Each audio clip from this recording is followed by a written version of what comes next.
Hello everybody, welcome back to Exploring Derby. You can see here we are at Swoxton Junction on the Trent and Mersey Canal. If we just pan round to the right, that is the southernmost part of the Derby Canal and the only part that's currently navigable. So Swoxton Junction is just south of Derby, got Swoxton Lock there, and just over there we've got the railway line from Sheetstores Junction down to Stenson Junction on the Old Midland Railway. Now Derby Canal extends for, I think it's a couple of 100 yards that way. It doesn't go very far at all, but we'll have a look down there in a bit. It's used at the moment by Swoxton Boat Club as moorings, so you've got boats moored there and private moorings just on that side of the cut there. Like I say, they're owned by Swoxton Boat Club. And I'm sure moorings are available if you ask them, if you're a boater. And there are some beautiful narrow boats there. I've seen some absolutely gorgeous boats this morning. I've walked down from Alston Lane, which is about 4 miles away. And it's a beautiful morning for a walk. And you can just see, just above the last two narrow boats on the right, one of the cooling towers from the now closed Wellington Power Station. So that's a bit of an added bonus for you. And at this point the towpath is tarmacked. There's the Canal and River Trust building depot just there in the distance. And let's go onwards towards the locks, and I'll see you at the other side of the locks on the Derby Canal. Just as an added point of interest, you see this little water channel here is part of the spillway from the pound above the locks beneath my feet, and then it comes out just to the side of this path into the lower pound the other side of Swoxton Lock. And we're heading off this way. So it's quite a popular footpath. Here's the entrance to Swoxton Boat Club, and moorings are available, like I say. Now it's part of the National Cycle Network now, so into the centre of Derby almost, up to Wilmorton, there's a footpath that runs along the old canal towpath, and then the line of the canal itself after it's out of water. And we'll just come round here. So, my mistake, I was wrong. It's been a while since I've been up here. Now, the canal is dry from this point and obviously unnavigable. Now, if we just look through there, that's the limited navigation. So we'll go up onto the bridge and we'll have a butcher's. Oh, steep. So this bridge would have been an occupation bridge for farmers, but obviously it's not in use now. So the line of the disused canal with its towpath and the ditch curves off towards the A50, and then this side is Swoxton Junction with the Swoxton Boat Club moorings. Very pleasant looking moorings they are as well. There's some lovely boats there. This boat here in particular is absolutely beautiful, and it's amazing that we're literally only less than a mile or a few hundred yards from civilization. Just to the side of the A50 there is Cheddar where the new estates are being built, and don't forget that in the distance there's cars on the A50 itself. And the junction for Cheddar and Swoxton is just behind those bushes and trees.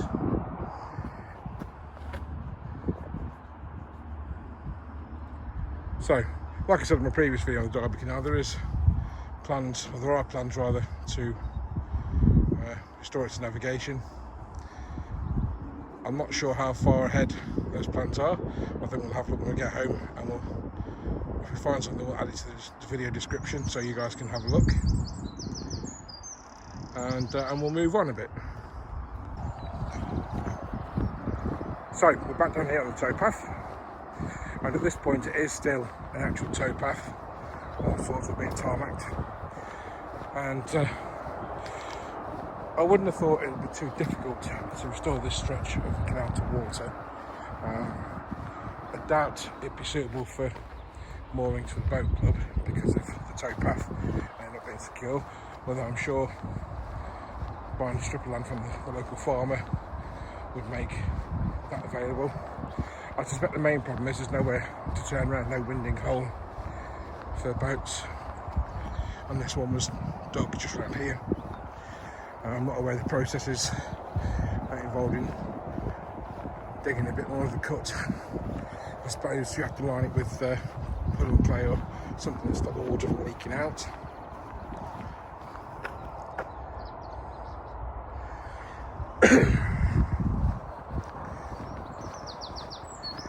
But this is just the state of the towpath in the canal for a short way, so join me in a minute.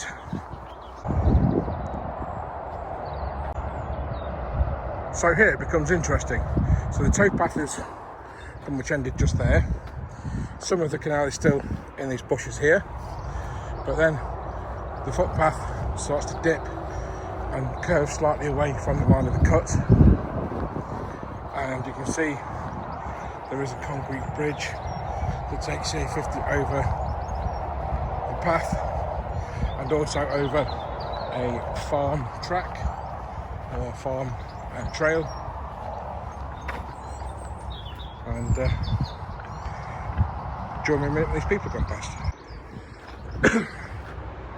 So you can see that the path has diverged away from the line of the cut. It's sort of dipped down and away from the canal slightly, so the canal is up there somewhere. I think it ends around here, and just here is the bridge into the A50, and there's a farm track. I don't know if it's disused, this farm track, or not. There was a plan, I'm told, to use this bridge to get the canal under the A50, although I don't really think there's much in the way of headroom. They'd have to dip down or raise the road over the canal. I don't know how hard or difficult that is. Not very well loved, this bridge. I mean, there's pretty much all the lights have been smashed and there's graffiti everywhere. And I do recall when I used to come down this way several years ago when I lived elsewhere in Derby, that there were railings here, and obviously now there's not. They've been removed and taken away for scrap or whatever, and I'm pretty sure because of the new houses being built that this farm track path isn't actually used anymore. It sort of ends just there, so one would assume that it isn't in use, so there is a very good chance that this could be repurposed for a rewatered canal. I mean, it doesn't really go anywhere. It peters off into undergrowth there, and there's nothing here, just the path going back up to the line of the canal, or the height of the canal rather. I don't know if that was a footpath going up to the houses up at Cheliston Junction where the Bunny Prince pub is. Difficult to say because I've never been up there, and that's in the scope of this video for now. Maybe one for a future video we'll go exploring up there. But anyway, back to the canal. So this footpath starts to rise in a second. You'll see up there, top of the bank, that is the line of the cut. So it might not actually be too difficult to get the canal under the A50. It may require a lock or a pair of locks to take the canal down a level, then back up, and some form of machinery and electricity to recirculate the water, as it's done at Moira at the top of the Ashby Canal. Thank you. You're welcome. Too busy talking and not enough concentrating on what's around me. The gentleman almost ran me over. So, we are now back up at the line of the cut, and we'll just walk over here. So it's filled in at this point. You can see this little path here that I'm just walking over. So here, I'll be pretty much in the middle of the waterway, and there's nothing, it's all filled in now. I didn't realise from last time I came down the houses had gotten so close to the line of the canal. Now I'm hoping that the council have seen sense and protected the line of the canal. It is possible, I'm told, to re-water or rebuild the canal pretty much all the way into Derby. There are a couple of major roads to cross. Harvey Road in the centre of Derby, or in Alveston, Allington Way, would need a bridge building, or another one to then rise up, set of locks. Not impossible. A couple more roads that need crossing, but again they're not impossible to cross either. And then we've got the canal back again, the dry waterway, canal bed, as it were. We've got some beautiful new houses there. They're not particularly large, but I would assume they were quite affordable. So this continues for quite a way, as you can see in the distance. I'm not going to bore you by waffling all the way along there. I will, however, show you something if it's interesting. So I'll see you in a minute. We're near the end of our next stage of the Derby Canal here. The towpath is again leaving the line of the canal, which is just in there, and we're now dropping down towards the road. So it's the first major road crossing. This is Infinity Parkway, I believe. But before we do that, let's just go up here and have a look. So, surprise, surprise, there is actually some water down here. So not much. I do believe it's quite below sort of the level that's acceptable for navigation. And there is also, let me just cross this bit here, there is a culvert there, if you can see that. So I think that is the line of the canal above us there. So this isn't actually the waterway. There's either a culvert under the actual cut itself, or it's the remains of a waterway that fed the canal. Not entirely sure from being out here, but I'm sure an old map will be able to tell me. It looks like from the length of it that actually goes under the cut. So if we go back round and try not to fall into the stagnant, slimy, murky water. Oh, crikey, this is steep. I'm out of shape. So yeah, it looks like it, yeah, because the towpath, or the footpath rather, sort of curves round into the line of the canal, pretty much on top of the culvert, and then joins the road. So we're standing sort of in the centre of the water right now, and that'll continue that way.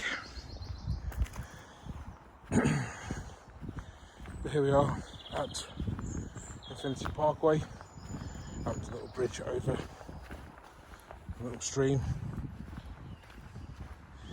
and the canal continues over that way, and we'll do that another day. Thank you for watching. If you like this, please give it a thumbs up and subscribe, and feel free to comment. I'll reply to you. Bye for now.